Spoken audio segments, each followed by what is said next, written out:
Hello students, आज हम IUCN के बारे में कुछ और बातें करेंगे। IUCN का full form international union for conservation of nature है और इसको international union for conservation of nature and natural resources भी कहा जाता है, उसके रूप में भी इसको जानते हैं। तो इसके दोनों फुल फॉर्म हो सकते हैं। ये जो इसका मोटो है, जो इसका मेन ध्येय वाक्य है, वो है United for life and livelihoods. इसकी स्थापना 5 अक्टूबर 1948 में हुई थी और फ्रांस के फॉन्टेनब्लू शहर में इसकी स्थापना की गई थी। और इसकी जो पहली बैठक थी उसमें दुनिया के 18 देशों के गवर्नमेंट रिप्रेजेंटेटिव्स और 7 जो इंटरनेशनल ऑर्गेनाइजेशंस हैं उसके लोग थे और 107 दूसरे जो ऑर्गेनाइजेशंस थे जो एनवायरनमेंट कंजर्वेशन के रूप में के फील्ड में काम कर रहे थे, उनके प्रतिनिधि इसमें मिलके उन्होंने इसकी पहली बैठक की ऑर्गेनाइज की थी। इसका जो मुख्यालय है वो ग्रैंड नामक शहर में है, जो स्विट्ज़रलैंड में है। और ये एक इंटरनेशनल ऑर्गेनाइजेशन है जो UN का या संयुक्त राष्ट्र संघ का ही एक पार्ट है। नेचर कंजर्वेशन और बायोडाइवर्सिटी कंजर्वेशन इसका मुख्य उद्देश्य रहता है और ये पर्यावरण संरक्षण की दिशा में काम करने वाला विश्व का सबसे पुराना और सबसे बड़ा संगठन माना जाता है। इसका जो मूल लक्ष्य है वो एक ऐसे विश्व का निर्माण करना है जहाँ मूल्यों और प्रकृति नेचर का कंजर्वेशन हो सके।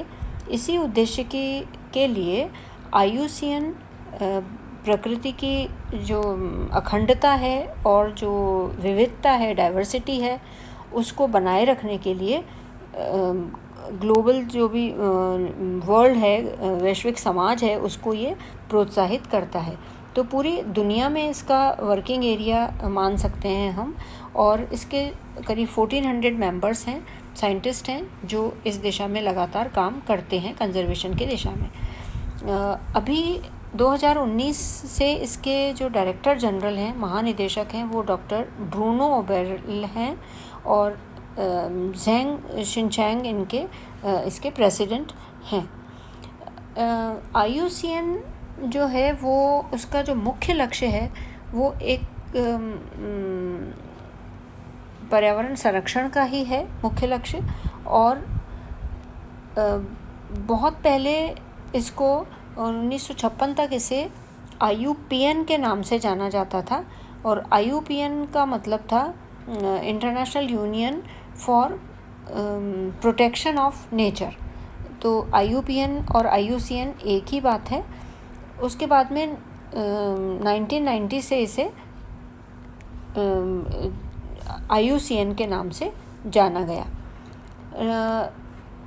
ये उसके पहले ये जो है IUCN, उसको वर्ल्ड कंजर्वेशन यूनियन या WCU के नाम से भी जाना जाता था। तो WCU, IUPN और IUCN एक ही बात है, उसमें कंफ्यूज होने की आवश्यकता नहीं है। ये IUCN जो है वो प्राकृतिक साधनों के जुडिशियस यूज़ या मतलब राइट यूज़ या न्याय संगत उपयोग और पारिस्थितिकी संरचना को बेहतर बनाने की दिशा में भी सक्रिय है।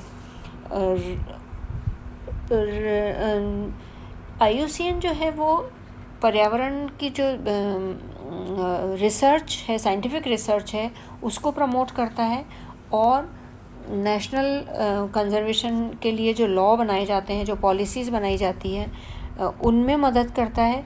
और बहुत सारे दुनिया भर में बहुत सारे इसके कई फील्ड प्रोजेक्ट्स भी चल रहे हैं। IUCN की जो एक्टिविटी है वो कई थीम बेस्ड प्रोग्राम्स भी बनाती हैं, जिसमें जो प्रोग्राम्स हैं इसके वो बायोडाइवर्सिटी से लेके फॉरेस्ट प्रिजर्वेशन, वाटर और वेटलैंड कंजर्वेशन के ऊपर आधारित हैं। इसके अलावा बहुत सारे ये प्रोग्राम जो हैं वो स्पेसिफिक इशू जैसे क्लाइमेट चेंज है या बायो डाइवर्सिटी के जो हॉट स्पॉट्स हैं उनके कंजर्वेशन में भी इसके और पॉवर्टी रिडक्शन में भी इसके प्रोग्राम चलते हैं। वॉलंटियर्स जो है इसमें करीब 10,000 इसके वॉलंटियर्स और साइंटिस्ट हैं जो पूरी दुनिया में कोऑर्डिनेटेड रूप में कार्य करते हैं।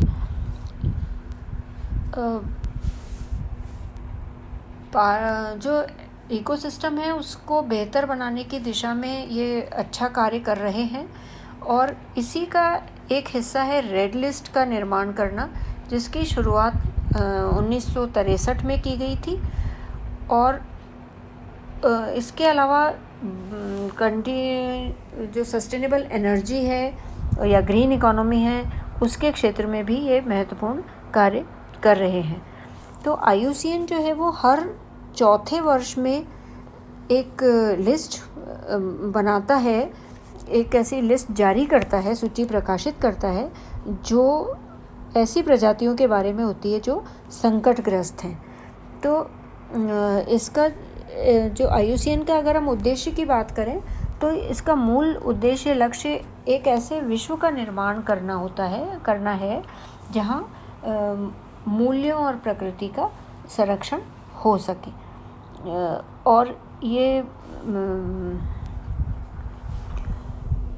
जो मतलब कंजर्वेशन के फील्ड में ये red list of threatened species जो है IUCN की वो बहुत इम्पॉर्टेंट होती है।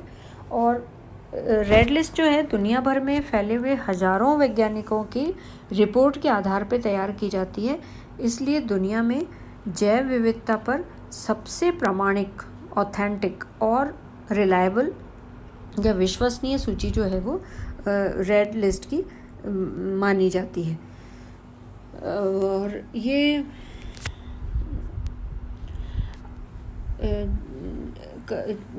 जो है अभी हाल ही में जो जारी हुई है संकटग्रस्त जातियों से संबंधित जो रेड सूची जारी हुई है, रेड लिस्ट, उससे ये पता चलता है कि जो उसमें अंकित की गई अधिकांश जातियां हैं वो विलुप्ति के कगार पर हैं। तो IUCN की सूची में 1 लाख से ज़्यादा जातियों का आकलन किया गया है, जिसमें से 28,000 से ज़्यादा प्रजातियां एक्सटिंक्शन का खतरा देख रही हैं और कुछ 800 से ज़्यादा तो हैं वो इनके इवैल्यूएशन के पहले ही विलुप्त हो चुकी हैं। ये जो लिस्ट है वो ये बताती है कि ताज़े पानी और जो समुद्री पानी में रहने वाले जो जीव हैं उनकी जो कमी की दर है वो काफ़ी ज़्यादा है। उदाहरण के लिए जैसे जापान है तो वहाँ पे ताज़े पानी की 50% से ज़्यादा मछलियाँ विलुप्ति की कगार पर हो गई हैं। और इसका कारण ये है कि या तो नदियों की संख्या में कमी हो रही है या लगातार वहाँ पे वायु प्रदूषण बढ़ रहा है, इसकी वजह से ये कमी आ रही है। तो IUCN द्वारा जो इवैल्यूएटेड स्पीशीज़ हैं उसमें से 50% स्पीशीज़ को कम चिंताजनक प्रजाति की उसमें कैटेगरी में रखा है। तो इसका मतलब जो बची हुई 50% प्रजातियां हैं वो खतरे के अलग अलग स्तर पे कैटेगराइज की गई हैं। तो जो ये रेड लिस्ट की कैटेगरीज़ हैं, IUCN की रेड लिस्ट कैटेगरीज़ हैं, वो किस क्राइटेरिया पे और उनको हमने कितने भागों में बांट रखा है उसके ऊपर हम एक नज़र डालते हैं। तो जितनी भी स्पीशीज़ इवैल्यूएट की गई हैं वो जितनी भी स्पीशीज़ हैं उनमें से कुछ स्पीशीज़ अभी इवैल्यूएट नहीं की गई हैं और कुछ स्पीशीज़ इवैल्यूएट की गई हैं। तो जो नहीं की गई हैं वो नॉट इवैल्यूएटेड के रूप में हम उसको समझ सकते हैं। इसके अलावा जो स्पीशीज़ इवैल्यूएटेड हैं उन इवैल्यूएटेड स्पीशीज़ में भी कुछ स्पीशीज़ के बारे में हमें ज़्यादा डेटा अवेलेबल नहीं है, तो वो डेटा डेफिशिएंट स्पीशीज़ कहलाती हैं।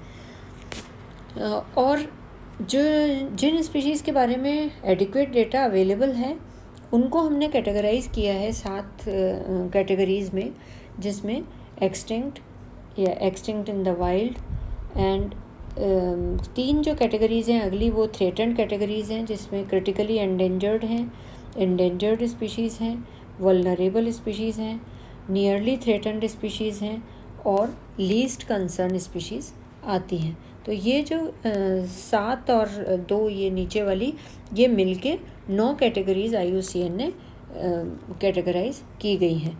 ये हम इस तरीके से समझ सकते हैं कि जो एक्सटिंक्ट स्पीशीज़ हैं वो एक EX के नाम से है, जिनके कोई भी जो मेंबर हैं वो अब प्रेजेंट नहीं हैं। और दूसरी जो है एक्सटिंक्ट इन द वाइल्ड, वो known only to survive in captivity, वो कुछ ही जगह पे सर्वाइव कर रही हैं नेचुरलाइज्ड पॉपुलेशन के रूप में, जो मतलब बाकी जगहों से अलग कुछ ही जगह वो पाई जाती हैं, तो वो extinct in the wild. Critically endangered हैं, वो extremely high risk of extinction में वाइल्ड स्टेट में पाई जाती हैं। उसके बाद एंडेंजर्ड या EN स्टेटस कहलाता है, जो हाई रिस्क पे है, मतलब इन क्रिटिकली एंडेंजर्ड से थोड़ा कम रिस्क है उनको वाइल्ड में एक्सटिंक्ट होने का। और इसके अलावा वल्नरेबल है, जिनके ऊपर खतरा मंडरा रहा है एंडेंजर्डमेंट का वाइल्ड रूप में, नेचर में। फिर नियरली थ्रेटन्ड स्पीशीज़ हैं कि जो नियर फ्यूचर में एंडेंजर्ड होने वाली हैं। उसके अलावा लीस्ट कंसर्न है, लोएस्ट रिस्क पे हैं, जो